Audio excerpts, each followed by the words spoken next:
It's Mark Britton here from Crimson. Today I'm with Adam Throssell and we're here to talk about Microsoft Dynamics 365, the Wave 2 release for 2022. Hi Adam, how are you today? Hi, Mark. Yeah, very well. Thank you. Are you? Yeah, all good, thanks, all good. And this is your first time on the Fireside chat, so welcome aboard. I Thank think you. previously we've had Mark Cotton. He's busy on other projects at the moment, so it's great to have you step in. So Adam, I know that we've got a lot to cover today. So and you wanted to talk about some of the areas that we've previously mentioned on our, I think it would have been our Wave 1 release earlier this year, that are now coming to fruition. And it's probably worth just explaining a little bit about the timing, because we're talking about Wave 2 now and some of the features coming up, yet we're going over, I suppose, old ground. Is it worth just explaining Yeah, of course. what's going on there with the timing of releases and how that works? Yeah, certainly. I mean, although we still see it as two wave releases, so we see a wave 1 and a wave 2. Actually, they don't describe a major update, a single deployment being done. What they describe instead is a collection of features that are to be deployed across the course of 6 months. So, although wave 1 was announced earlier this year, what we're actually starting to see now is some of those features becoming generally available. And so when we think about wave 2, what we're actually saying is a collection of features that are going to be released between now and October and the end of March next year. So it's that timeline. And I think my colleague Ollie did a video with yourself the other day and actually mentioned the Release Planner website. That's right. Yeah, and what I'll do is I'll put a link in the footer on the on YouTube and on our blog, pointing to that. Just as a reminder to viewers as well, if you do want to leave comments, we always welcome those. I'd love to learn how we can do better with these videos. So leave your comments and subscribe on YouTube as well. Okay, well, without further ado, shall we get into just a quick reminder of some of the features that are just about to land and what that means? I think I've got on my list here Advanced Find as being the first one. Yes, yeah, absolutely. So this is quite a quite a major change, really, and it's some functionality, as you said, Advanced Find, that's actually been in Dynamics for almost forever, and essentially what Microsoft are doing is they're changing the way that this tool works. And as you said, this was actually announced previously, but is now becoming generally available in October of this year. And the reason that I wanted to just quickly recap over how this works is that, as well as becoming generally available, it will actually be the default behavior from October. So this will automatically be enabled by Microsoft on the deployment of Wave 2. And so it will be generally available for all users. So what I'll do is I'll just share my screen and we'll just briefly look at the difference between old and new, if that's okay. Yeah, okay. So what we've got here is two Dynamics 365 systems. Anything that is red or orange is Wave 2. Anything that is blue is current release. So currently, we've got this filter funnel at the top of the screen that we're all used to, which is called Advanced Find. When I click on that, it launches a new little window for me, and I can go in and I can start to query the data that exists within the system. As we said, that's been there for forever. But actually what's changing in Wave 2, if I go back to my orange screen, is that when Dataverse search is enabled, that filter funnel icon has actually disappeared completely. And now, if I've got Dataverse search enabled, I now need to go into this global Dataverse search at the top and then use this search for a row using advanced filters option to then open up Advanced Find. So now what I'm being asked for is which area of the system do I want to look at? So let's just say accounts.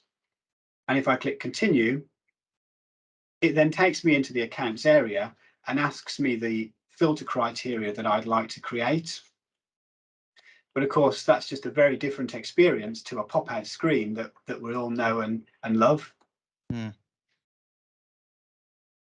So this is going to appear on most people's systems then shortly. Yeah, so Okay. general availability will be October, and it will be on for all users by default. You can switch this feature off manually if you want to in the Power Platform Admin Center, but yeah, otherwise it will be on by default. Okay, so there's some training implications there for our clients then. Okay. Absolutely. So does it provide, and maybe it's worth recapping for the previous video, are there some advantages to working in this new way, do you think, Adam?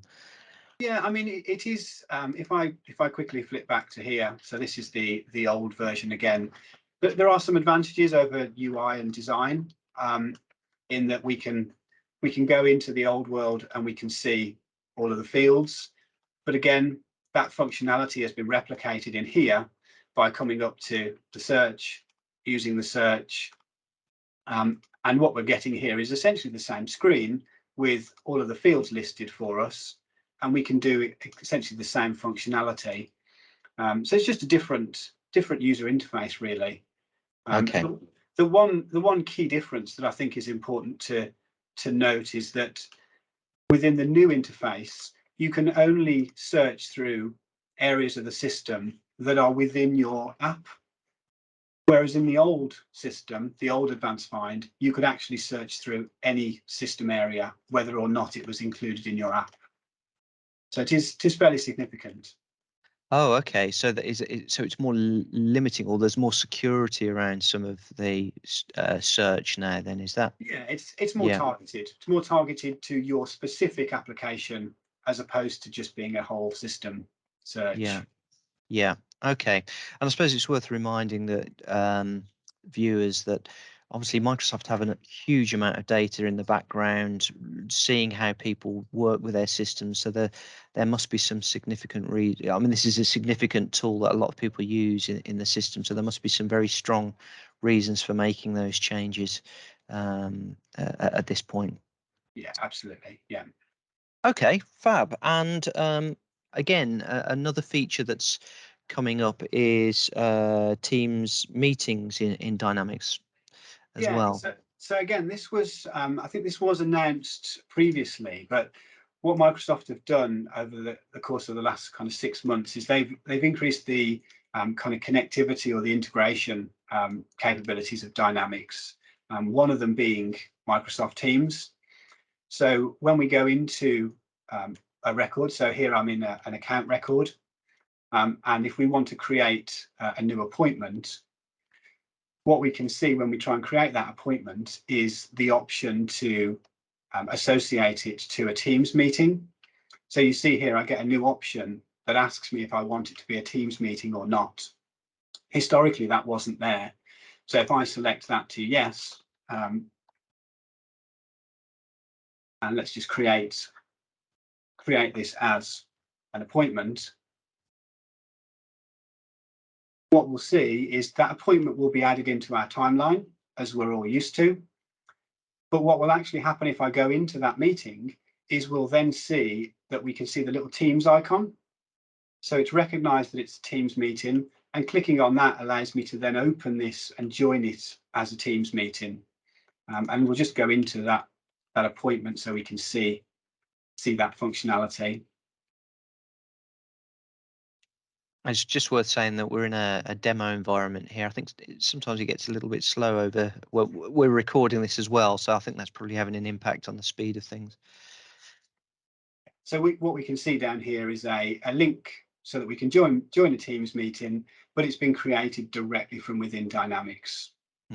So without having to go into Outlook or anything like that. Okay, yeah, without having no more screen hopping then. Yeah, exactly. Yeah. Fab. Okay, and I think so. This is a feature that's just about to be released, isn't it? Is that am I right in thinking? Yeah, you are. Yeah. So this particular bit of functionality is I'll just check the the actual dates, but yeah, this particular bit of functionality I think was released as part of Wave 1, but is then being bought in. Early access was August, I believe, and general availability for this is October. But again, as we said with Advanced Find, where the tenancy has Teams enabled, this will be automatically enabled for Dynamics. So again, it's another thing that Microsoft will just roll out for everybody. Okay, and I suppose making that transition now to Wave 2, I understand there's some more Teams integration on the horizon as well. Can you tell us a little bit about that? Yeah, absolutely. So I mean, it's really quite a brochure of Teams functionality, really, and it's things that we've kind of wanted for a little while. But for example, if I'm in an account record in Dynamics, one of the things that I'd like to be able to do is to actually open this account record within Teams. So why do I need to open up Teams and Dynamics? Why can't I just have one area? So what we can now do is we can now go into the ribbon and we can click on Collaborate.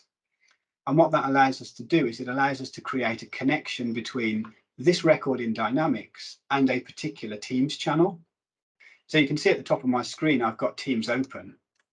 So if I just flick into Teams quickly, you can see that we've got our Teams set up, and you can see that we've got posts, files, all the standard Teams functionality. But we've also now got this new tab, and we can see that this record is successfully connected to Dynamics. So now I'm looking at the same view of my account, but I'm looking at it from directly within Teams. So if I want to go and amend any of this data, I can interact with it just like a form. And just so I'm clear on this, so is this a feature that's just about to be released, or is this part of Wave 2? Because I know you wanted to then go on to talk about voice over IP. Yeah, so this particular feature is part of the Wave 2 functionality. Right. Yeah. So the initial part of creating appointments was Wave 1. This part around linking Teams to linking records to Teams channels is part of Wave 2. Okay. And yeah, you're quite right. The final bit of functionality, which I don't have a release date as such yet, but what Microsoft have also done is they've also brought out the capability to be able to do voice dialing from within Teams, from within Dynamics, sorry. So if I go into my Dynamics system again, you'll see that I've set up myself as a contact, and I've got my phone number, the office number, an email address, etc. So if I wanted to make a phone call with Teams, what I can now do is click on the little phone call icon, and then it actually physically makes a phone call. And you can see if I just bring my phone into focus, that is actually phoning me. And the really nice part about this is that it's actually allowing me to come into the screen, and it's allowing me to do a phone call and take notes during that phone call. And if I was to take some notes, what will actually happen, and you can see here, is as soon as I put the phone call down, Dynamics automatically creates a phone call activity for me. And if I'd taken any notes, they will automatically be added as attachments or notes to that phone call. So it's really quite a neat bit of functionality. But again, yeah, sorry. That's fantastic, and I think again, just capturing that information all in one system is just really slick. So again, if it's Wave 2, we can expect this to be released within a 6-month window. We just don't know exactly when that might be yet. Yeah, I mean, generally speaking, yes. Normally we see dates put against functionality. This one is quite new, so we don't actually have any dates as such yet, but yeah, hopefully soon. Fab. Okay, that's a powerful one. I'm sure a lot of our customers will appreciate. Okay, what else have you got for us, Adam? So this one is probably relatively minor in the grand scheme of things, but if we look at the difference between the two systems, there are some subtle form design changes that are happening. So if I flick back to my current release, you can see how this screen is completely white in terms of its background. So the form background is white, the section background is white, the timeline is white. It's all very plain. And if I flip back to the Wave 2, you can see we've actually got a darker background so that we can clearly see where the sections start and end. So I can see clearly that the account information section starts here and finishes here, for example. Whereas in the old world, actually that was slightly more difficult. So it's just a minor tweak, but looks quite good, I think. Okay, yeah, some subtle design changes, but again, if it just helps with usability, that's always welcome. I think sometimes as well on certain screens it can look a little bit empty, can't it? So I think just breaking, or sometimes it can be a bit overwhelming. So I think breaking it up like that can help just with digesting information. Yeah, absolutely. And I think you're right. If we've got a screen that has just got a kind of consistent color all the way across it, it becomes quite difficult to see where things are, especially when you're new to that system. Yeah. Okay. So onto something a little bit more significant for people who are involved in the service and SLA side of their organisation. Some changes there as well. Yeah, absolutely. So I'll quickly flick across into the customer service area. And what we're looking at here is changes to the SLA capability. So again, SLAs have been in Dynamics now for quite some time. But what we're now able to do, this is almost an enhancement to that SLA capability, is we're able to now track how long the case has been active and how long the case has been on hold. And we might say, well, haven't we always been able to do something like that? But actually what's new is on the SLA area itself, you can see how we've got this active duration in minutes and the elapsed time in minutes. And again, I'll just quickly show the old version. So in the old version, we have still the concept of cases, still the concept of SLAs, but we don't have those two time scales against it. So what the active duration is going to be able to tell us is the business hours that it's taken for that SLA to ultimately reach success or failure from the start time. And then the on hold or the elapsed will show us again the number of business hours or minutes that the SLA timer was put on hold. So with the advent of enhanced SLAs that came in quite a while ago now, the concept of on hold was also brought in so that an SLA could be paused. And this is really enhancing that bit of functionality. Okay, yeah. So just a little bit more granular detail that we can capture there around the realities of cases sometimes. Exactly. Yeah. And Yeah. I think we probably covered the Power BI capabilities in the Power Platform video that my colleague Ollie did. But again, it's promoting that reportability of data, being able to surface the data easily without you having to go and write customizations and then to be able to report on it. Okay, fantastic. Shall we move on to, I think it was Mailbox approvals, which was a new feature that might be a godsend to some of our clients. Yeah. I mean, this one is probably more aimed at Dynamics customizers as opposed to end users, but this is really quite exciting for customizers because historically, when we've deployed Dynamics systems, they inevitably have some form of email connectivity. So generally speaking, we connect to Exchange Online and we have the ability to send emails directly from within Dynamics. Up until this functionality, which I think is preview in November, generally available in December, up until then, we have to be either a global administrator or an Exchange administrator of the Office 365 tenancy in order to approve mailboxes. And this mailbox approval is critical. as if we don't do that, we're unable to send emails from them from within Dynamics. And as you can quite imagine, when we work with some of our enterprise customers, they don't generally accept the need for suppliers to have that level of access over their tenancy. So what Microsoft have done is they said, okay, well, we will create almost like a delegated role so that you can approve a mailbox. So now, rather than having to go to customers and ask for global admin or exchange admin, we can instead ask for this delegated privilege. We don't quite know what it's going to be called yet, but it's really quite useful for customizers.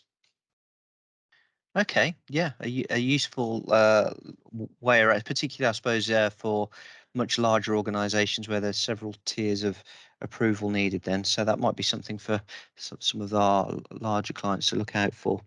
You wanted to move on to virtual tables. What are virtual tables, and what's the benefit for our customers around that? Yeah, I mean, virtual tables aren't, strictly speaking, new. Mm. What Microsoft did is they gave us the ability to show data from outside of Dynamics or Dataverse. So to almost show a view of other data, but actually just to show that virtually, as opposed to saving that data into Dynamics or Dataverse. And what we're able to do from, I think this is actually January next year, is we'll be able to actually show virtual tables between Dataverse instances. So let's just say that we've got a company with two main Dynamics systems, one for its UK staff and one for its US staff, let's just say, for example. We might have two Dataverse or Dynamics instances, but what we'll be able to do is show a view of data from one instance directly within another. So if we wanted to share maybe some lead information or some opportunity information, we could do that without having to do any kind of migration or integration. Okay, and would somebody be able to interact in certain ways with that data, or is it kind of just surfacing the information? At the moment, we've got different abilities depending on the data source that we choose. At the moment, I don't actually know the detail of how we'll be able to do it with Dataverse. At the moment, the feature definition is quite vague. So we're perhaps reading in a little bit to what we think it might be. But yeah, it'll be quite exciting when that does come out. Okay, well, it's interesting. So the video that we have just published around Power Platform for Wave 2, we talked at the start with Ollie around a big theme for Microsoft is very much around integration, and that seems like that this is part of that roadmap of integrating systems more tightly. Yeah, very much so. I mean, you can see that direction with the Teams integration that we discussed earlier today, the Power BI integration that I think you discussed during the Power Platform session, and this again, yeah, it's all around that connected systems or integrated systems. Fantastic. Good stuff. Well, and you've got one final area which is of particular interest to me as a marketer, and that's around email validation. So, can you share with us what you've heard on the grapevine around this? Yeah, certainly. So this is something that again goes into public preview in October of this year, and it's essentially the ability to validate emails from within Dynamics. So what we're saying is, if we've got leads, so we've got a list of all of our leads, and maybe we're trying to create some kind of campaign or some kind of email to these leads. At the moment, we're just typing in email addresses, and if we put the wrong domain name in there, if we put the wrong email address, we don't really have any knowledge that it's an incorrect email address until we send them an email and we get a bounce back, or we get some no response at all, maybe. So what Microsoft have done is they've introduced a feature called email validation, and when that's switched on, that will allow us to validate emails at the point of clicking on the email button within Dynamics. So if we go into a lead, we see the email address, we click on the little email button, and then it will go and check to say, is this listed as a spam address? Is it listed as an email address from what's known as a disposable domain? So what I mean by that is an area where you could go and get an email address that lasts for a week, let's say, and then the email address gets deleted. So it will check for things like that. And it's the aim really is just to try and improve that hit rate of lead traffic and lead emails. So to reduce that kind of bounce back. Will that work with sending bulk email as well as just sending an individual one-on-one email? Do we know? Yeah. I don't know as yet, to be honest. Yeah. Yeah. From what I've seen so far, it's the concept of going into a lead and clicking on the email button.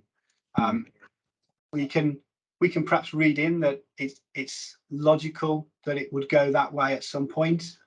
Whether it will be that on day one, I don't know. But yeah, it certainly makes sense, doesn't it? Yeah, I mean, I think for all the marketers that might be listening to this point, I think everybody, I know I want to always make sure that I've got email addresses that are valid, and therefore that improves my open and click-through rate, and therefore, yeah, campaigns are more successful. And I think anybody that's has people filling in forms on websites, you do get the odd person that will have a made up email address, etc., etc. So that's a really useful tool for helping to keep your data clean. Fantastic. Well, I think those are all the areas you wanted to cover today, Adam, if I'm not mistaken. Yeah. Just a reminder to viewers that we do have a number of workshops that we can help. If you're not already a client of Crimson's, we have a dynamic CRM rescue workshops, reboot workshops. If maybe your CRM project has stalled previously, we can come in and help you with that. And of course, if you're not using Dynamics 365 at the moment, why on earth not? But we do have all of the possible workshops as well that can help you and your team explore some of the advantages and some of the features of those tools to make sure you set off on the right foot with the Microsoft stack. So just visit our website. We've got buttons all over the place inviting you for a discovery call. Get in contact with us. We'd love to speak to you, and we can point you in the right direction, including potentially Microsoft funding for proof of concepts as well.